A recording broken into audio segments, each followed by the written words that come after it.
Hi, I'm Amy Stevens with the Edmond Historical Society and Museum, and I am here with Sara. Sara and I are standing in front of the What's Cooking Edmond exhibit that is being installed right now to tell the story about how that people have used kitchen equipment and cooked over time and how fooding has changed. And Sara is one of our volunteers here, and she has a really cool collection of historic cookbooks. So she's going to be telling us about that. Sara, give us a real quick history about you. I grew up in Kansas. I graduated from Oklahoma State with a bachelor's in history. I did get my library science degree at Simmons in Boston. And most of my library career has been in special libraries, which has always been fun. I started volunteering at the museum, it's been 10 or 12 or more years ago, because I love history. That's always been in my background, even if I've been in other types of special libraries. And I can't tell you when I began an interest in collecting cookbooks.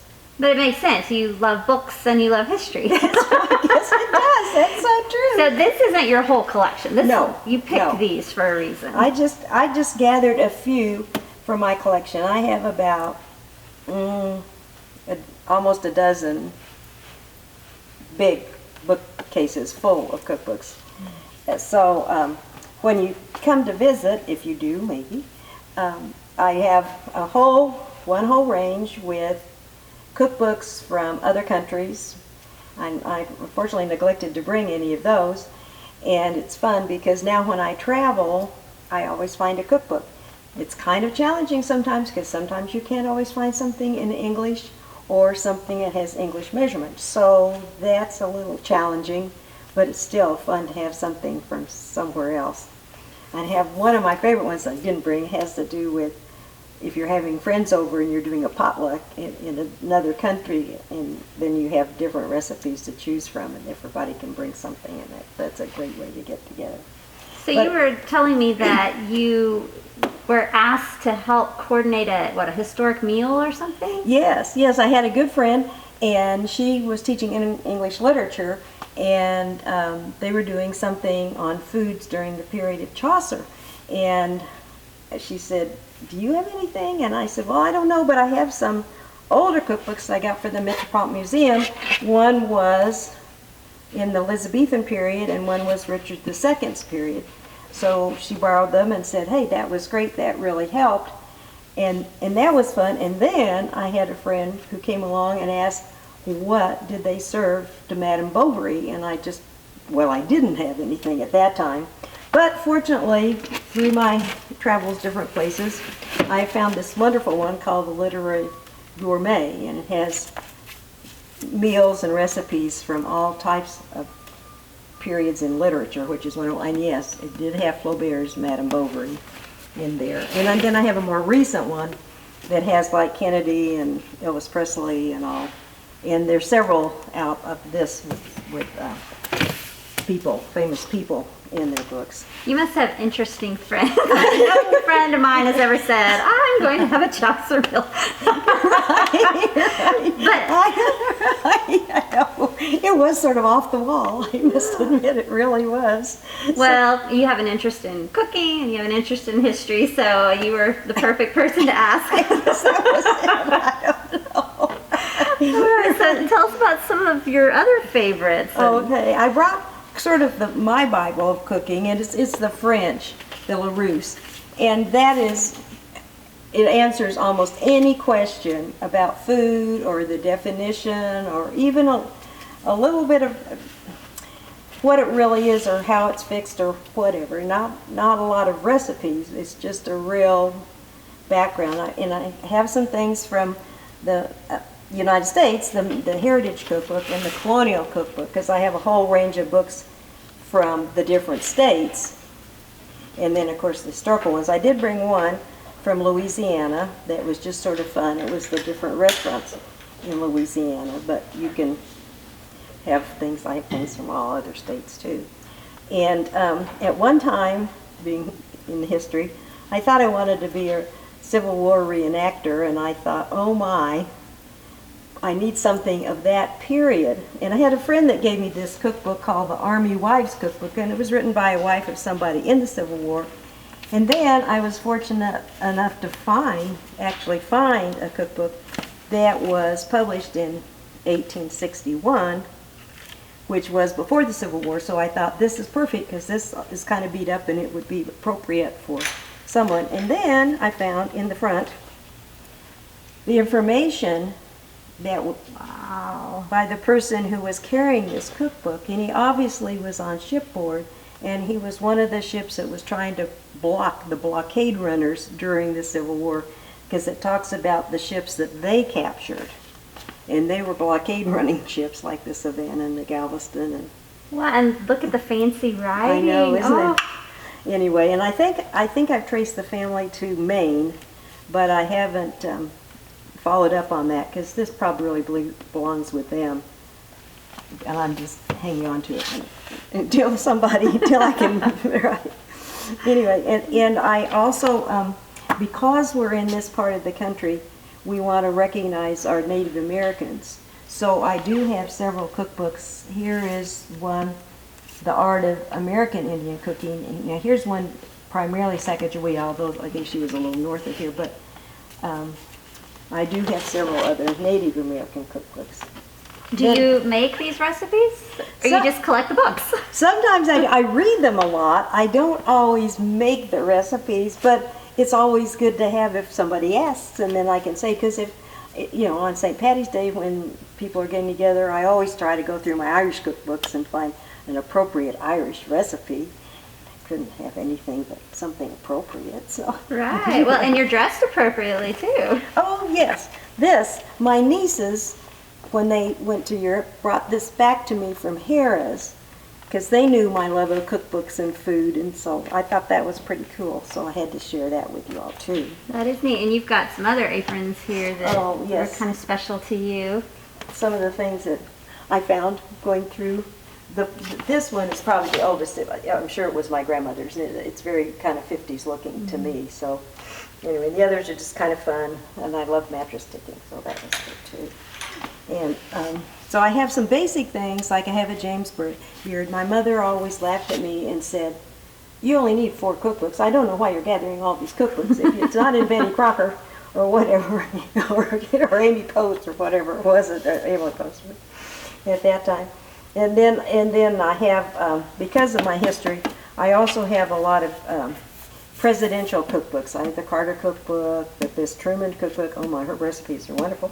And then the congressional cookbook. This was put out in the 30s when Eleanor Roosevelt. And my mother used this heavily, and you can see all kinds of spots and even a lot of comments in here, which I'm not finding out, but there are lots in there along the way. And then more traditional cookbooks, I have quite a few, but of local groups that put cookbooks together. Like the newcomers here have done several cookbooks and some of the different organizations. This one has a peculiar story. My daddy often would go to estate sales kind of to appraise the books or help the estate person kind of price them and all. And he brought this home and he said, "I think I found something that belongs to you." And we all looked at it and it says Waverly, Iowa. Well, that was where my grandmother grew up, in the Strawberry Corn at Waverly, Iowa. And sure enough, in here, and I'll probably not find it now, was her handwriting and her recipe right in the book. Oh, whoa. So thank goodness Daddy was there to bring it home. She must have loaned it to somebody and then forgotten, and then the person died, and then there it was in the estate sale. So anyway, so this, even though it's kind of an ugly book, but it's kind of precious in its funny little way. Yeah, that's amazing. And it's the notes, it's the splatters, it's the written things in the cookbooks that make them really special. It is. The Wichita Junior League did a cookbook, and I do have a lot of Junior League cookbooks, almost 100. But anyway, 100? Almost, not quite, but anyway. And then my mother went through and annotated it because she wrote down who had submitted what recipe and what pages they were on and which one she liked. She had a librarian brain too. I guess she did, right? Yeah, right. She must have. I don't know. So I brought a couple of those, and here's the Sooner sampler that the Junior League in Norma did too, and it has some really good recipes in there. So I have tried some of those. And then I have a whole shelf of special cookbooks for seasonal things, like Christmas, Valentine's Day, St. Patty's Day. And this one is wonderful because it covers all kinds of celebrations, anniversaries and birthdays and special event things. And so I brought that to show you. Unfortunately, not so many pictures, but neat seasonal things. Those are fun to look at too, to get ideas for new and interesting different Christmas cookies and things. So what is the most interesting thing you have made from one of these cookbooks? Oh, let me see. I made a mushroom souffle one time, and it was beautiful, and the guy proposed. So. It must have been good. So that was kind of a fun thing to remember. Of course, he was never mind. You didn't say yes, I guess. No, I didn't say yes. I just said, oh, I'm glad you like it.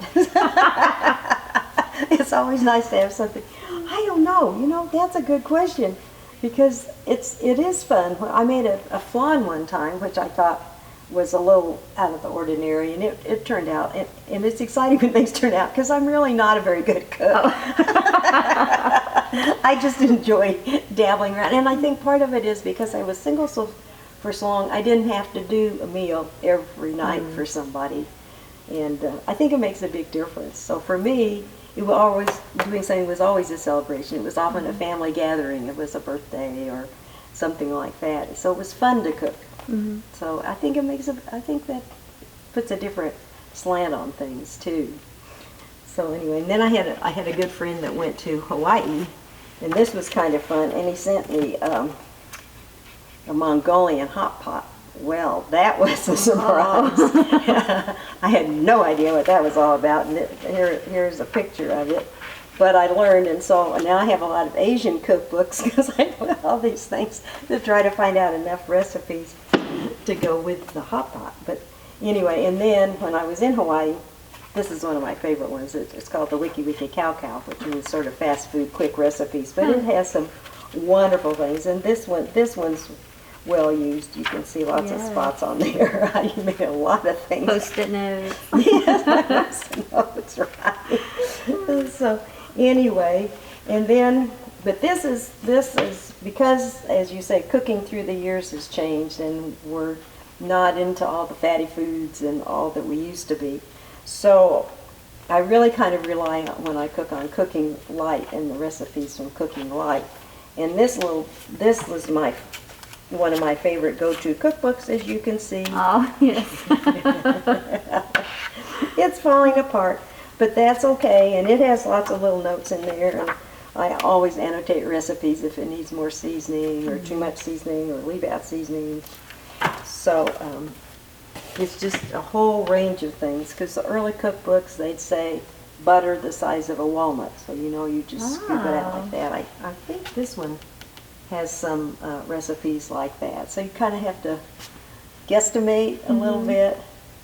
But well, and I'm sure that some of the ingredients are not as easy to get, or maybe you don't even know what they're talking about. Sometimes you're right. They have curious names for things, and it really is kind of amusing or frustrating or just challenging. Yeah. So that's why I really rely on the French sort of Bible thing. Mm-hmm. The James Beard cookbook's really good. This is not the earliest edition I have, because the earliest edition that I have has the jacket, the paper jacket, and you can take it off, and inside it has the map of the United States and the different states with the different foods that they're prominently known for. Mm-hmm. So I put that aside because it was getting a little fragile, so I just used this one. And then the Time Life series that was done in the 60s was amazing, because it was countries by country. They had a nice size hardbound book, and then they had a little spiral to go with it with the recipes in it, so you could take that one to the kitchen and write in it. Oh, that's nice. So and that was keep really your little nice. coffee table book. Yes, right, exactly. Oh, well, Sarah, thank you for sharing. This is so interesting, and I am particularly fascinated by the ones that are, American history based, just because that's what we know the best. But I love it that you've branched into other countries. Yes, that's kind of fun too. For traveling, it's kind of nice. It's something you can bring home. It's a useful souvenir. People can bring home souvenirs, and then there they sit and there your desk, and that's not me. So I'd rather sit down and read a book, even if it's food.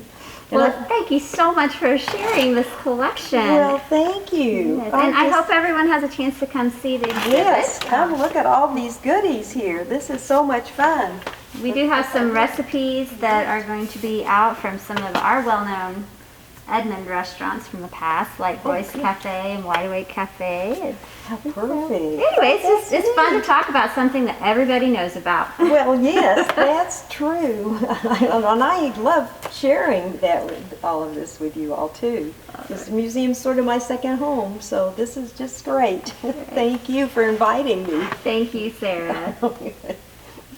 Bye.